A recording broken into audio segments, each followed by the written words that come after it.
Pak Humas Polri, Kadif. Humas, bahwa beliau bicara tentang harkat dan martabat, ya kan? Kita ini bicara institusi kepolisian, ya kan? Yang juga memiliki harkat dan martabat. Harkat dan martabat itu bukan berarti bahwa ketika ia cemburu atau sesuatu terjadi dengan istrinya, maka dia punya hak untuk mencabut nyawa orang. Polisi itu sesuai konstitusi itu harus diingat, Bang. Ini masyarakat sipil dan juga masyarakat banyak agar tidak lupa, ya kan? Nomor 1, melindungi masyarakat. Nomor 2, mengayomi. Nomor 3, melayani. Lalu tugas yang paling penting adalah aparat penegak hukum.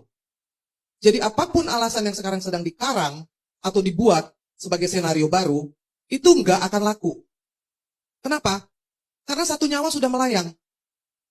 Satu nyawa sudah melayang dengan begitu banyak skenario komplotan kejahatan ini dari awal, dari mulai perusakan TKP. Kalau memang gagah, ada orang ganggu, bunuh aja sendiri, lalu lapor. Saya bunuh itu orang karena dia ganggu istri saya, atau apapun alasannya yang sekarang dibikin urusan orang dewasa, hanya untuk kuping orang dewasa, lalu juga masih pertanyaan besar. Kita ini harus tahu bahwa apapun yang kita lakukan di sini tidak akan mampu mengembalikan nyawa dari seorang Joshua Huta Barat. Yang ibunya sekarang sakit. Yang ibunya tidak bisa tidur. Karena bukan hanya anaknya sudah mati, ditekan keluarganya, dihinakan, difitnah pula. Ada seorang saksi kunci yang hanya bisa menangis, tapi tidak bisa bicara.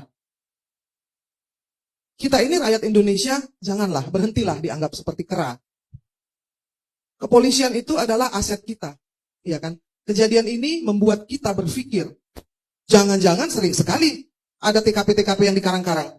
Jangan-jangan begitu banyak penghilangan bukti, the obstructions of justice, yang dilakukan, yang tidak pernah ketahuan. Sekali ini ketahuan. Kalau ini diteruskan, bukan main-main, Bang Karni. We are leading to the failed state. Ada 2 yang sudah kelihatan sekarang. 1, ketidakmampuan untuk melindungi yang lemah. Untuk mendapatkan keadilan. 2, hilangnya kepercayaan kepada pemerintah dan aparat penegak hukum. Kalau ini diteruskan, kita ini menjadi negara yang gagal apapun yang dilakukan.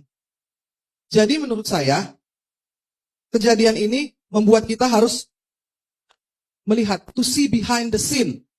Karena senario-senario yang lain bisa dilakukan. Tadi Ito Johnson bilang, oke, Satgas Merah Putih dibubarkan. Kita ini rakyat Indonesia tidak pernah tahu. Humas, Bapak Humas yang terhormat harusnya menjelaskan, apa itu Satgas Merah Putih?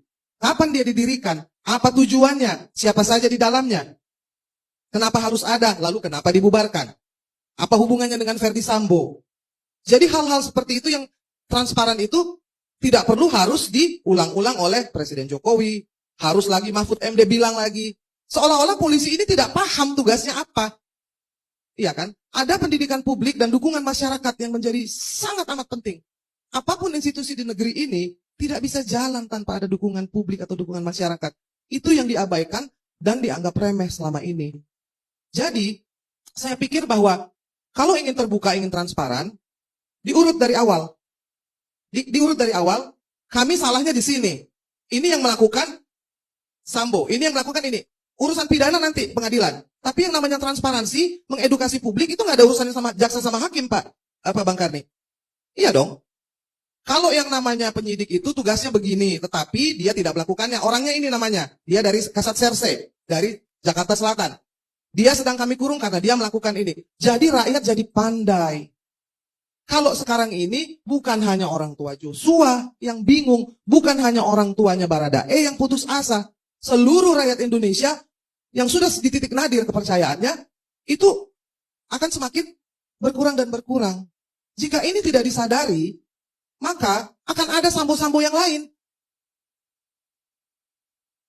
Lalu bagaimana dengan polisi-polisi baik yang merupakan mayoritas, yang tidak punya suara, karena suaranya harus mendengarkan perintah atasan. Ada satu hal lagi yang penting untuk diingat. Atasannya polisi itu hukum, bukan pangkat di atasnya. Polisi itu bukan militer, tetapi gayanya lebih mengerikan dari militer sekarang ini. Itu Glock itu, kasusnya bilang itu senjatanya jenderal. Barada paling rendah punya Glock isinya 17. It doesn't make sense. Nggak masuk akal, itu uang rakyat. Untuk apa? Supir kok dikasih senjata yang isinya 17, polisi itu mengawasi masyarakat sipil. Kalaupun menjaga jenderal pun, emang ada teroris? Apa ada kombatan di dalam kota? Kan tidak ada. Saya bertanya kepada teman saya, seorang jenderal di Angkatan Udara. Punya pistol nggak? Punya. Apa? Glock. Di mana pistolnya? Di gudang. Kenapa? Hanya bisa diambil kalau mau latihan.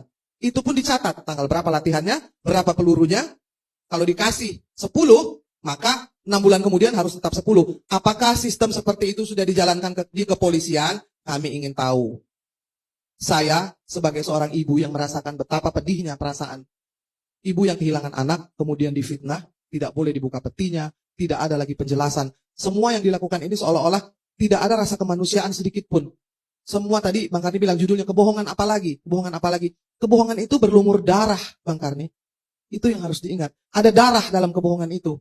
Ada nyawa yang tidak bisa lagi